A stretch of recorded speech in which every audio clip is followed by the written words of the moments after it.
नमस्कार। नियमित कार्यक्रम 6 प्रश्नमा यहाँलाई स्वागत छ। म राजीव खत्री। संसद विघटन गर्ने प्रधानमन्त्री केपी शर्मा ओलीको कदमलाई सर्वोच्च अदालतले दोस्रो पटक पनि बदर गरेको छ। सर्वोच्च अदालतले रिट निवेदककै माग बमोजिम धेरै आदेश दिएको छ र यस क्रममा नयाँ संविधानको थप व्याख्या समेत गरेको छ। नयाँ संविधान कार्यान्वयन र नेपालको अबको राजनीतिक कोर्सका लागि अदालतको व्याख्या महत्त्वपूर्ण हुने र यसका प्रभाव दीर्घकालीन समेत हुनेछ। संविधानको अन्तिम व्याख्या गर्ने अधिकार सर्वोच्च अदालतसँग सुरक्षित छ। संविधान उल्लङ्घनका विषयमा पछिल्लो समय परेका रिट जति लगभग सबैमा सर्वोच्चले प्रष्ट पारिदिएको छ। सर्वोच्चले प्रष्ट पार्नु भनेको फैसला र आदेश मात्र होइन, नजिर पनि हो, जुन अनन्तकालसम्मका लागि पाठ पनि हुन सक्छ सबैका लागि। प्रधानमन्त्रीमा रहेको भनिएको अराजक अधिकारमाथि सर्वोच्चले यसअघि नै प्रश्न उठाएकै हो। प्रधानमन्त्रीको सनक र लहरको भरमा संसदको सर्वोच्चता मासिँदैन, अर्थात् विघटन हुँदैन भन्ने फैसला यसअघि सुनाएकै हो। तर विभिन्न परिस्थिति बीच पुनः सर्वोच्च पुगेको यो मुद्दामा प्रधानमन्त्री र राष्ट्रपतिलाई सर्वोच्चले भनेको छ, संविधान र जनताको सर्वोपरिता भन्दा माथि खेल्ने अधिकार कसैलाई हुँदैन। आज हामी यसै फैसलामा केन्द्रित रहेर कुराकानी गर्दैछौँ। हामीसँग हुनुहुन्छ अधिवक्ता सुनिल पोखरेल। सुनिलजी, यहाँलाई स्वागत छ। हस्, धन्यवाद। सर्वोच्च अदालतको यो प्रतिनिधि सभा पुनर्स्थापित गरिदिएको छ सर्वोच्चले, यसलाई यहाँले कसरी लिनुभएको छ? सुरुवात यहीँबाट गरेँ मैले। यसलाई मैले सकारात्मक रूपमा लिएको र 2077 साल फागुन 11 गते हजुर सर्वोच्च अदालतले आफूले जुन फैसला गरेको थियो त्यो फैसलालाई फेरि एकचोटि पुनर्पुष्टि गरेको छ र यो फैसला मार्फत चाहिँ उसले कानुनभन्दा संविधानभन्दा कोही माथि हुँदैन भन्ने कुराको पुनर्स्थापित गरेको छ। अब अदालती प्रक्रियाबारे सेटिङ छ, जालझेल भयो भने जस्ता कुरा सुनिँदै आएका हुन्। हिजोको फैसलाले बजारमा चलेका हल्लालाई अदालतले आफ्नो कर्मद्वारा कति गलत सिद्ध गर्न सक्यो? अदालतको फैसला तपाईले हेर्नुभयो भने त्यसको 3 वटा पाटाहरू हेर्न सकिन्छ। एउटा, यसले रिट निवेदनमा दाबी गरिएका विषयहरूको अन्तर्वस्तुमा कुरा गरेको छ। दोस्रो, यसले एउटा राजनीतिक सन्देश पनि दिएको छ र तेस्रो, यसको चाहिँ संवैधानिक र कानुनी प्रभाव छ जसलाई हामीले नजिरको रूपमा लिन सक्छौँ र अन्य मुद्दाहरूमा पनि यसलाई चाहिँ अवलम्बन गर्न सकिन्छ। पहिलो जुन मैले बताएँ तपाईलाई, यो मुद्दाको अन्तर्वस्तुमा यसले पहिलो के भन्यो भने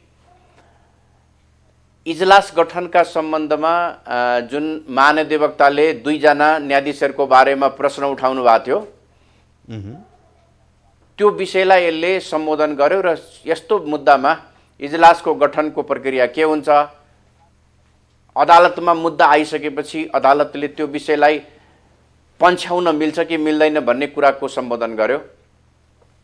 दोस्रो, सर्वोच्च अदालतको फैसलाले धारा 76(5) बमोजिम जुन प्रधानमन्त्री पदमा नियुक्तिको लागि जुन दाबी पर्छ त्यो दाबी मध्ये माननीय शेरबहादुर देउवाको दाबीलाई संवैधानिक र कानुनी ठहर गरिदियो र प्रधानमन्त्री केपी शर्मा ओलीको दाबीलाई चाहिँ उनले असंवैधानिक मात्रै भनेन, बहालवाला प्रधानमन्त्री वा एकचोटि संसदको विश्वास गुमाइसकेको व्यक्ति पुनः 76(5) बमोजिम दाबी गर्न पाउँदैन भनेर प्रधानमन्त्री केपी शर्मा ओलीलाई 76(5) बमोजिम चाहिँ अयोग्य ठहर गरिदियो।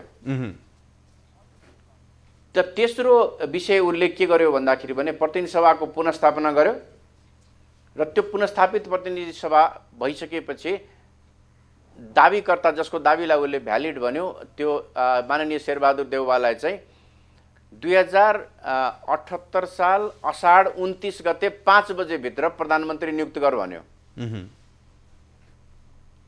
चौथो विषयले के भन्यो भन्दाखेरि भने धारा 76 को प्रयोग गरिराख्दाखेरि, धारा 76 बमोजिमको प्रधानमन्त्री छानिराख्दाखेरि अन्तर्दलीय सांसदहरूले हस्ताक्षर गर्नु भएको छ भने त्यसमा चाहिँ राजनीतिक दल सम्बन्धी ऐनको व्यवस्था लागू हुँदैन, अर्थात् त्यसमा चाहिँ एन्टी डिफेक्सन ल चाहिँ लागू हुँदैन भन्ने कुरा पुनर्पुष्टि गर्यो। र अन्तिममा उसले के भन्यो भन्दाखेरि भने जुन धेरै चर्चामा नआएको विषय, प्रतिनिधिमूलक संस्था विघटन गर्ने अनि अध्यादेश मार्फत बजेट ल्याउने लगायतका कार्यहरू छन्, त्यसलाई पनि यसले के भन्यो भने संविधान सम्मत छैन भनेर रोकिदियो। यो मैले तपाईँलाई यो फैसलाको अन्तर्वस्तु मूलभूत रूपमा निवेदन गरेँ। यो फैसलाले दिएको राजनीतिक सन्देश के हो भन्दाखेरि भने नेपालमा दलीय व्यवस्था छ। दलहरूले संविधानको धारा 76 1, 2, 3 बमोजिम सरकार निर्माण गर्न सकेनन् र धारा 76 5 को प्रक्रियामा आयो र 76 5 को प्रक्रिया बमोजिम प्रधानमन्त्री नियुक्तिको प्रक्रियामा संवैधानिक र कानुनी केही जटिलता आयो भने त्यसको परीक्षण गरेर त्यो प्रधानमन्त्री नियुक्ति चाहिँ गर्न सक्छ है सर्वोच्च अदालतले भनेर त्यो सन्देश पनि दिएको अवस्था छ। अब अदालतले सरकारलाई के भन्यो भने प्रधानमन्त्री अदालतले सरकारलाई यति विधि सेन्सरसिप गरेको सायद विश्वको लोकतान्त्रिक शासन भएको अरू देशहरूमा बिरलै होला। निर्वाचित संसदबाट बनेको सरकारलाई पछिल्लो 6 महिनामा अदालतले जुन सेन्सर गर्यो यसका पछाडिका कारण संविधानको रक्षाको सवाल मात्रै हो? मलाई लाग्छ अदालतले संविधानको रक्षाको विषयमा गरेको छ र उसले तपाईँले भने जस्तो संसारमा कहीँ पनि नभएको अदालतमा गर्यो, हाम्रो अदालतले गर्यो भन्ने भन्नुभएको छ।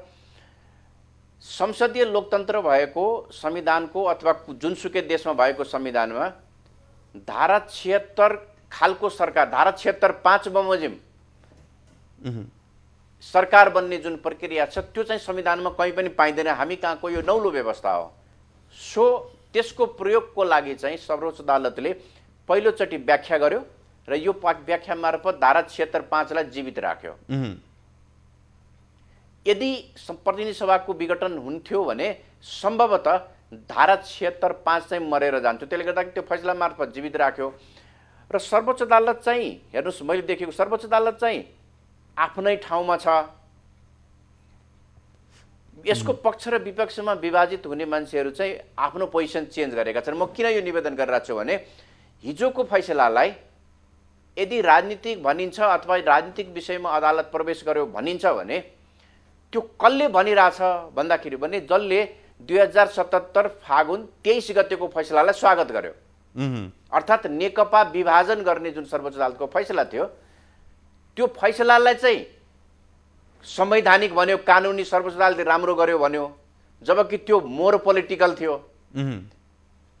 अनि हिजोको यो फैसलालाई चाहिँ उसले विरोध गरिरहेछ। त्यसले गर्दाखेरि यो विरोधाभासमा बस्नु हुँदैन। सर्वोच्च अदालतले हिजो पनि के भन्यो भने राजनीति संविधानसँग जोडिएको राजनीतिक विषय मौका आयो भने म त्यो विषयमा निर्णय गर्छु, हिजो पनि भन्यो, फागुन 23 गते पनि भन्यो र हिजो 28 गते पनि उसले त्यही गर्यो। मौका संविधानसँग जोडिएका राजनीतिक विषय आउँछ भने त्यसको विषयको फैसला गर्न म सक्षम छु, त्यो विषय चाहिँ म पन्छाउन सक्दिनँ, म पन्छाउन मिल्दैन भनेर उसले पुनर्पुष्टि गरेको छ।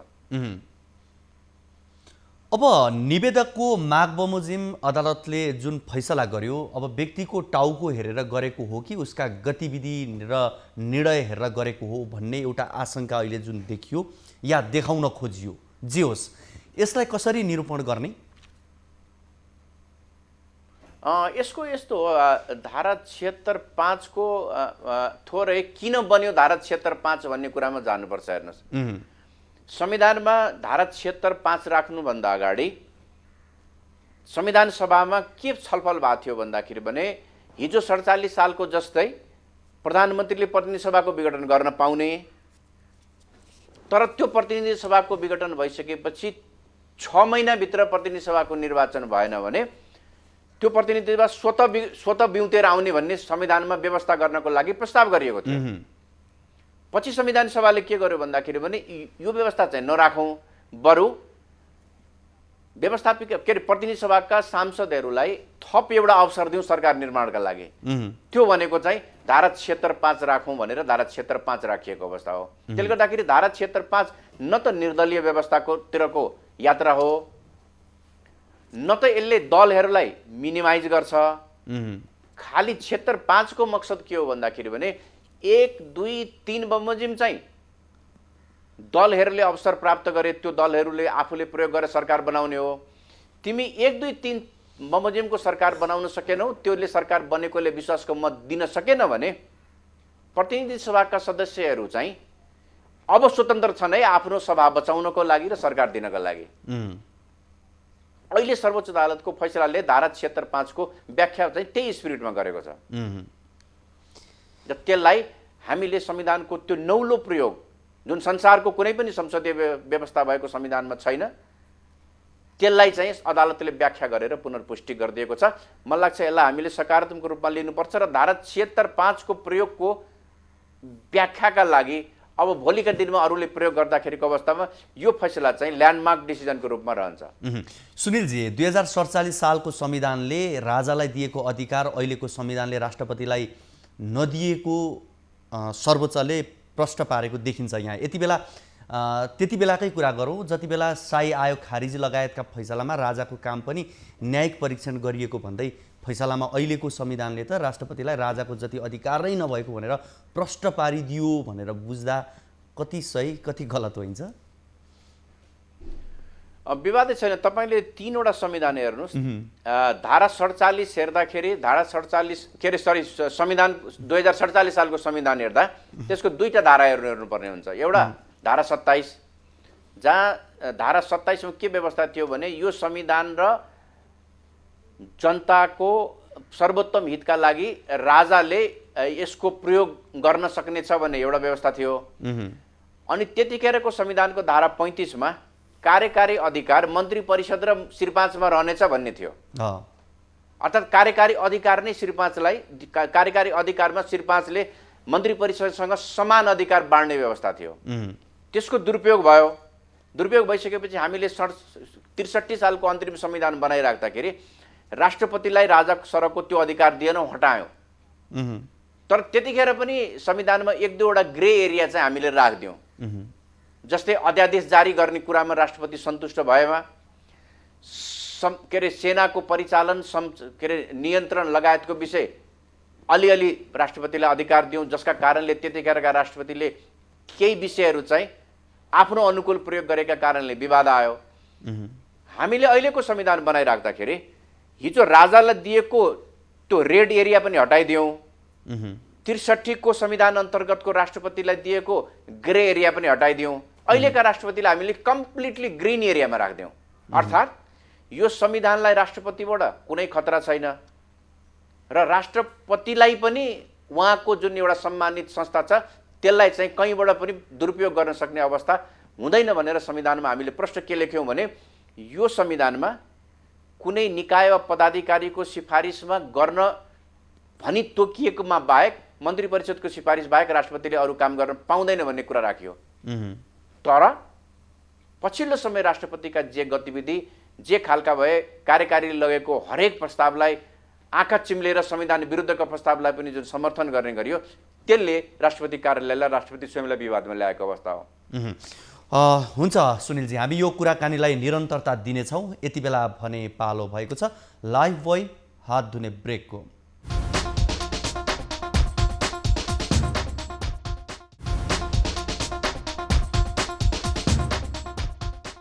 कार्यक्रम 6 प्रश्नमा यहाँहरूलाई फेरि पनि स्वागत छ। आज हामी कुराकानी गरिरहेका छौँ अधिवक्ता सुनिल पोखरेलसँग। सुनिलजी, यहाँलाई फेरि पनि स्वागत छ। हस्, धन्यवाद। अब हिजोको फैसलापछि नैतिकताको तराजुमा जोखिने हो भने राष्ट्रपतिको अवस्था के हो? मलाई लाग्छ अब नैतिकताको विषय केही मात्रामा उहाँको पक्षमा पनि उठेको छ। एकचोटि होइन, दुईचोटि उहाँले गरेको विघटनलाई सर्वोच्च अदालतले बदर गरिदिएको छ। त्यति मात्रै होइन, अलि अगाडि जानुभयो भने उहाँले जारी गरेको अध्यादेश सरकारले स्वयं फिर्ता लिएको छ, फेरि जारी गरेको छ। त्यो अध्यादेश अन्तर्गत भएका नियुक्तिहरूको बारेमा पनि विवाद आएको छ। त्यसले गर्दाखेरि समग्रतामा हेर्दाखेरि पछिल्लो समय सरकारका निर्णयहरूको अथवा सिफारिसको उहाँले जुन आँखा चिम्लेर सदर गर्नुभएको छ अथवा त्यसलाई कार्यान्वयनमा पठाउनु भएको छ, त्यसले उहाँको चाहिँ एउटा सम्मानित संस्था र सम्मानित संस्थाले गर्नुपर्ने कार्यमा चाहिँ प्रश्नहरू उठेको छ। फेरि पनि सर्वोच्च के अरे संविधानले के व्यवस्था गर्यो भन्दाखेरि भने राष्ट्रपतिले गरेको कार्यहरू मन्त्री परिषदको सिफारिसमा गर्छ र त्यसको जिम्मेवारी चाहिँ मन्त्री परिषदको हुन्छ भनेका कारणले नैतिक प्रश्न चाहिँ उठ्छ। नैतिकताको आधारमा केही उहाँले आफूलाई आत्मसमीक्षा गर्ने कुरा चाहिँ उठ्छ। तर यसको संवैधानिक र कानुनी हिसाबमा चाहिँ त्यो दायित्व चाहिँ सरकारकै मन्त्री परिषदकै हुने भएको हुनाले संवैधानिक र कानुनी रूपमा चाहिँ उहाँलाई उत्तरदायी बनाउन सक्ने अवस्था चाहिँ मैले देख्दैन। शेरबहादुर देउवालाई 28 घण्टाभित्र प्रधानमन्त्रीमा नियुक्त गर्न दिएको अदालतको परमादेशलाई कतिपयले चाहिँ संसदीय शासन प्रणालीमाथिको प्रहार भनेका छन्। यसलाई के भन्ने? यो होइन, किन मैले अघि नै पनि भने यसलाई जसले विरोध गरिरहेछन् तिनीहरूले 77 साल फागुन 23 गतेको फैसला स्वागत गरेका थिए। किनभने दलीय व्यवस्थामा दलहरू टुक्रिने मिल्ने के हुने भन्ने कुराको निर्णय सर्वोच्च अदालतले गर्यो भन्ने कुरा त्यतिखेर एउटा पक्षले विरोध गरेको थियो। तर आज यो फैसलाको विरोध गर्नेहरूले त्यो फैसलाको स्वागत गरेका थिए। त्यसले गर्दाखेरि अहिले पनि के हो भन्दाखेरि मैले सुरुमा पनि बताएँ, धारा 76 को सम्पूर्ण संरचना हेर्नुभयो भने त्यो धारा भनेको मन्त्री परिषदको गठन गर्ने धारा हो। त्यसले मन्त्री परिषदका गठनका विभिन्न उपायहरू, विभिन्न विकल्पहरू खोज्ने हो। राष्ट्रपति र प्रधानमन्त्रीले त्यो विकल्प नखोजेर विघटनलाई चाहिँ त्यसको विकल्पको रूपमा मानेर जो अपवाद हो त्यसलाई विघटनतर्फ लगेको कुरालाई चाहिँ अदालतले के गर्यो भने धारा 76 को मूल स्पिरिटलाई क्यारी गर्यो र वैकल्पिक सरकारको अवस्था छ भने चाहिँ तिमी बाहिर जान सक्दैनौ, विघटनमा जान सक्दैनौ भन्ने कुरा पुनर्पुष्टि गर्यो। र त्यो पुनर्पुष्टि गरेर उनले त्यतिकै मात्रै भनेन, उनले मनमोहन अधिकारीको मुद्दाको फैसला कोर्ट गर्यो। अस्तिको फागुन 11 गतेको आफ्नै फैसला फेरि कोर्ट गर्यो र श्रीलङ्कामा 2018 मा भएको संसद विघटन र संसदको पुनर्स्थापना गर्ने गरी सर्वोच्च अदालतले जुन फैसला गरेको थियो त्यहाँको फैसला अदालतले त्यो फैसलालाई पनि अदालतले रेफरेन्सको रूपमा उल्लेख गरेको छ। त्यसले गर्दाखेरि यो दलीय व्यवस्थामा अदालत हाबी भयो भन्ने कुरा होइन। अदालतले खालि के गरेको हो भने दलहरूले बिगारेको विषयलाई खालि सच्याउनेसम्म काम गरेको हो। अब सचिसकेपछि दलहरू चाहिँ फेरि त्यो ट्र्याकमा चल्नुपर्छ भन्ने मान्यता अदालतको। अब अदालतले गएर शेरबहादुर देउवालाई त्यहाँ विश्वासको मत देऊ या नदेऊ भनेर पार्लियामेन्टमा इन्टरभेन गर्दैन नि। उसले सिम्पली के भनिदियो भने 76-5 बमोजिम राष्ट्रपतिले तोकेकै समयमा शेरबहादुर देउवा सहितको 149 जनाको दाबी पर्यो। त्यो दाबीको सरसर्ती के अरे निरीक्षण गर्दाखेरि त्यो दाबी चाहिँ धारा 76-5 को स्पिरिट अनुकूलै छ। अब त्यो स्पिरिट अनुकूलको दाबीलाई तिमीले नियुक्ति नगरेर दुईटैको दाबी नपुग्ने निर्णय जुन गर्यो त्यो चाहिँ गैर संवैधानिक छ। अब धारा 76(6) बमोजिम त्यो नियुक्त हुने प्रधानमन्त्रीलाई फेरि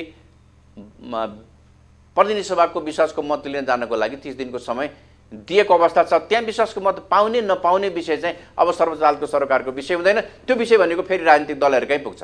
एकछिनलाई मान्नु न, शेरबहादुर देउवाको सरकारलाई कन्टिन्यू गर्ने कुरा दलहरूले मत दियो भने हुन्छ, दिएनन् भने डिस्कन्टिन्यू हुन्छ, फेरि त्यसले अर्को कोर्स लिन्छ। त्यसले गर्दाखेरि राजनीतिकमा दलीय व्यवस्थामा अदालत हाबी भएको होइन, दलले संविधान र कानुनको बाटो बिराएको हुनाले त्यो बिराएको बाटोलाई फेरि सही बाटोमा ल्याउने सम्मको काम अदालतले गरे हो। अब यहाँले भन्नुभयो जस्तै एउटा ट्र्याकमा ल्याउने काम त भयो, तर सर्वोच्चले सरकार गठनका लागि संविधानमा भएका धाराहरूमध्ये 76(5) को जुन व्याख्या गरेको छ हिजो, र यो धारा 5 को सन्दर्भमा पहिला नै स्पष्ट हुन नसकेको भएर अहिले व्याख्या गर्नुपर्ने अवस्था भएको हो या स्पष्टलाई अस्पष्ट बनाउन खोजिएको थियो? त्यति धेरै प्रश्न हुनै नसकेको हो पहिलादेखि नै? हैन, धारा 76 ले दुईटा कुरो गर्यो। एउटा विघटनको सन्दर्भमा दुईटा कुरो गर्यो। एउटा 76(5) बमोजिमको प्रधानमन्त्री नियुक्त भएन, वा नियुक्त भएको प्रधानमन्त्रीले विश्वासको मत पाएन भने मात्रै 7 मा जाने हो। अहिले सर्वोच्च अदालतले के देख्यो भने राष्ट्रपतिले 2078 साल जेठको 7 गतेको 5 बजेभित्र प्रधानमन्त्रीको दाबी गर्न आऊ भनेको अवधिमै शेरबहादुर देउवा 149 लिएर पुगिसक्नु भएको छ। उहाँको पक्षमा 149 जनाको हस्ताक्षर छ। यद्यपि कि ती हस्ताक्षर गर्ने मान्छेहरू केही मान्छे प्रधानमन्त्री ओलीको दलका मान्छे छन्। त्यहाँ हस्ताक्षर नगर भनेर प्रधानमन्त्री ओलीको दलले उहाँहरूलाई व्हिप पनि लगाएको छैन हैन। त्यसले गर्दाखेरि त्यो व्हिप नलगाएको र कुनै पनि कुरा नभएको आधारमा 149 चाहिँ स्वस्फूर्त आफ्नो सभा बचाउनको लागि र वैकल्पिक सरकार दिनको लागि गइरहेको हुनाले त्यसलाई भ्यालिड ठहर गरिदिएको हो। र यो अहिले तपाईँले भने जस्तै धारा 76(5) को यो पहिलो व्याख्या हो। हामीले संविधानको प्राप्त गरेको यो 6 वर्षमा पहिलो व्याख्या हो र यो नौलो पनि छ। हेर्नुहोस्, ठ्याक्कै योसँग मिल्ने नजिर पनि संसारभरि कहीँ भेटिँदैन। त्यसले गर्दाखेरि 76(5) को प्रयोग चाहिँ कसरी गर्छ र 76(5) को सुरुवात र अन्त कहाँ हुन्छ भन्ने कुराको व्याख्या चाहिँ सर्वोच्च अदालतले गरिदिएको छ। अब अदालतले हिजै अर्को एउटा महत्त्वपूर्ण विषयमा पनि व्याख्या गरेको छ। संसद अवरुद्ध रहेको अवस्थामा 25% सांसदले राष्ट्रपति समक्ष सांसद चालु गर्नका लागि अधिवेशनको माग गर्नुपर्ने व्यवस्था रहिआएकोमा सर्वोच्चले संसद अधिवेशन प्रक्रियागत विषय भन्दै सिधै सभामुखको अग्रसरतामा नै डाक्न सक्ने पनि भनेको छ। यसले सर्वोच्चले राष्ट्रपतिको अधिकार सीमित गरेको भन्ने बुझाइ पनि कतिको छ? सर्वोच्चले यस्तो व्याख्या अहिले आएर किन गर्यो? यसमा चाहिँ यसलाई फरक ढङ्गले हेर्नुपर्छ। अघिल्लो तपाईँको 77-11 को फैसलामा पनि 13 दिनभित्र, आजको मितिले 13 दिनभित्र प्रतिनिधि सभाको बैठक बोलाऊ भनिएको थियो। अहिलेको फैसलामा पनि मिति, अहिले त समय पनि किटान गर्यो, 5 बजे भित्र पनि भनेको छ। त्यसले गर्दाखेरि यो फैसलाले के पनि गरेछ भन्दाखेरि भने अहिले सर्वोच्च अदालतले कार्यकारीका पछिल्ला गतिविधिलाई पनि आफ्नो जुडिसियल नोटिसमा लियो र यसले यो कार्यकारीलाई धेरै विश्वास गरेन। मैले कुनै पनि एउटा छिद्र छोडिदिएँ, ठाउँ छोडिदियो भने यसले त्यसैमा खेलेर मेरो फैसला कार्यान्वयन हुन नदिन सक्ने अवस्थामा पुर्याउँछ। किनभने अदालतले जहिले पनि के सोध्छ भन्दाखेरि भने फैसला गरिसकेपछि त्यो फैसला कार्यान्वयन पनि हुनुपर्छ। के भनिन्छ भन्दाखेरि भने justice seen to be done भन्छ। गरेको जस्तो पनि हुन्छ। कागजी फैसला गरिदियो, त्यो फैसला कार्यान्वयन भएन भने त्यसको कुनै अर्थ हुँदैन। त्यसले गर्दाखेरि अहिलेको कार्यकारी, खास गरिकन प्रधानमन्त्री र राष्ट्रपतिलाई अदालतले विश्वास गरेन। यिनलाई चाहिँ किटानी साथ डेट र समय तोकिएन भने यिनले फेरि पनि जालजेल गर्न सक्छन् भनेका कारणले अदालतले आफ्नो फैसलाको कार्यान्वयनको सुनिश्चितताको लागि यो गरिएको हो। सायद मलाई लाग्छ यसले अधिकारमा हस्तक्षेप या कटौती गरेको भन्दा पनि उनलाई तेरो अधिकारको प्रयोग गर्दाखेरि तैँले सही ढङ्गले संविधान र कानुन बमोजिम गरिनस् भने हामी चाहिँ तँलाई खबरदारी गर्न सक्छौँ, अथवा संविधान र कानुनभन्दा तँ माथि छैनस्, त्यो संविधान र कानुनको व्याख्या गरेर तँलाई आफ्नो दायित्व बताउने काम चाहिँ सर्वोच्च अदालतसँग छ भन्ने कुरा चाहिँ अदालतले पुनर्पुष्टि गरेको मात्र हो। हुन त यहाँले धेरै यो शङ्का उपशङ्काका विषयमा यहाँ पनि जिज्ञासाहरूलाई मेटाउने प्रयास यहाँले गर्नुभयो। तर पनि मैले एउटा प्रश्न फेरि पनि मैले यहाँसँग लिन चाहेँ। विशेष गरी यहाँ सामाजिक सञ्जाल या अहिले जो असन्तुष्ट छन् उनीहरूले उठाएकै यो एउटा मैले प्रश्न हो यहाँलाई राख्न खोजेको। अहिलेसम्मको यो फरमाइसहरू सरकार बनाउन जे गर्नुपर्ने हो त्यो घुसाएर सर्वोच्चले संविधानको व्याख्या गरिदिइहाल्छ, बहुदलभित्र निर्दल घुसाइदियो, अझ नि लोकतन्त्र र गणतन्त्रको जित किन मनाउने भन्ने पनि सुनिन्छ कि यसलाई चाहिँ कसरी यहाँले भन्नुहुन्छ? होइन, हामीले कस्तो हुन्छ भने अब हामी फर्केर संविधान निर्माणमा जाउँ। म तपाईँलाई एउटा कुरो आज के स्वीकार गर्छु र तपाईँलाई हामीले अहिले बनाएको संविधान भनेको बेस डकुमेन्ट होइन। यो काम चलाउ एउटा डकुमेन्ट चाहिँ एउटा गिभन द सिचुएसनमा संविधान सभाले निकालेको हो। तपाईँ अलिकति फर्केर संविधान जारी हुँदाखेरिको अवस्थामा जानुस्, हाम्रो संविधान सभाका 601 को श्राद्धै गर्न सुरु गरिएको थियो। हाम्रा मान्नेहरू त्यो मान्य सदस्यहरू आफ्नो लोगो लुकाएर हिँड्नुपर्ने अवस्था थियो र यो संविधान सभा भवनको वरिपरि बिहानदेखि नारा जुलुस हुन्थ्यो। त्यस्तो कठिन परिस्थितिमा संविधान सभाले एउटा डकुमेन्ट निकालेको हो। त्यो डकुमेन्ट आफैमा पर्फेक्ट छैन, तर उसले त्यो सिचुएसनमा निकालेको डकुमेन्ट चाहिँ राम्रो डकुमेन्ट हो। त्यो भनेको चाहिँ कन्स्टिट्युसन मेकिङको प्रोसेस थियो। त्यो असोजको 3 गते 72 सालमा त्यो सिद्धियो। अब बिल्डिङको प्रोसेस सुरु भयो। हेर्नुहोस्, यो बिल्डिङको प्रोसेसमा चाहिँ हामीले हाम्रो गणतन्त्र र लोकतन्त्रलाई कसरी सुदृढ बनाउने भन्ने कुरा चाहिँ या त दलहरूले यसको संशोधन मार्फत हो या अदालतको व्याख्याद्वारा हो। मान्नु न, अहिले अदालतको व्याख्याबाट हाम्रा राजनीतिक दलहरूलाई के रियलाइज भयो भने धारा 76(5) को प्रयोगले चाहिँ नेपालको गणतन्त्र र सङ्घीय लोकतान्त्रिक गणतन्त्र र बहुदलीय व्यवस्था नै धरापमा पर्छ भने त्यो कन्क्लुजनमा अदालत दलहरू पुग्छन् भने त्यो धारा संशोधन गर्दा हुन्छ। हस्, जस्तै म तपाईँलाई बताउँछु, हाम्रो संविधान त विवादका बीच जारी गरिएको हो। भारतको संविधान 1950 मा जारी भयो। एउटा धारामा पनि भोटिङ भएन, सबै धारा सर्वसम्मतिले पास गरिएको थियो। तर उनीहरूले त्यो संविधान बनिसकेपछि त्यसको संशोधन मार्फत त्यसलाई परिमार्जन गर्नको लागि 50 मा बनेको संविधानको 52 वटा संशोधन सुरु गरे। अर्थात् विवादै नभएर जारी भएको संविधान पनि 2 वर्षमै संशोधन सुरु भयो। हामी कहाँ विवादको बीचमा जारी भएको संविधान कि त अदालतले व्याख्याद्वारा त्यसलाई परिमार्जित गर्दै लाने हो या त राजनीतिक दलहरूले संसदभित्रबाट त्यसको संशोधन गर्ने हो। त्यसले गर्दाखेरि आज अदालतले गर्ने भनेको के हो भन्दाखेरि भने ल अफ द डे का आधारमा गर्ने हो, कन्स्टिट्युसन अफ द डे को आधारमा गर्ने हो। आजको संविधान र आजको कानुन जे छ त्यही आधारमा गर्ने हो। त्यसको प्रयोग गर्दाखेरिको अवस्थामा कसैलाई गणतन्त्र धरापमा पर्यो, कसैलाई लोकतन्त्र धरापमा पर्यो लाग्छ भने मलाई लाग्छ अदालतको समस्या होइन, त्यो हामीले संविधान नै त्यस्तै डकुमेन्ट दिएको छ, त्यही आधारमा त्यो संविधान। यहाँको यो महत्त्वपूर्ण समय र संवादको लागि यहाँलाई धेरै धेरै धन्यवाद। धन्यवाद। दर्शकवृन्द, हामीसँग हुनुहुन्थ्यो अधिवक्ता सुनिल पोखरेल। अदालतले ठिक गर्यो भनेर एक थरी रमाउने र अर्को पक्ष दुखी हुने कुरा होइन यो। यसैले सर्वोच्चको फैसलालाई दलहरूले सबै कुरा ध्यान दिई संविधान ऐन कानुनमा रहेर राजनीति गर्नुपर्छ भन्ने नजिरको रूपमा पनि यसलाई स्वीकार्नुपर्छ भन्ने धेरैको मत छ। आजको कार्यक्रमको निर्धारित समय सकिसकेको छ। भोलिको कार्यक्रममा हामी नयाँ अतिथि र नयाँ विषयसँग रहेर कुराकानी गर्न आउने नै छौँ। तबसम्मका लागि बिदा दिनुहोस्। हवस् त, नमस्ते।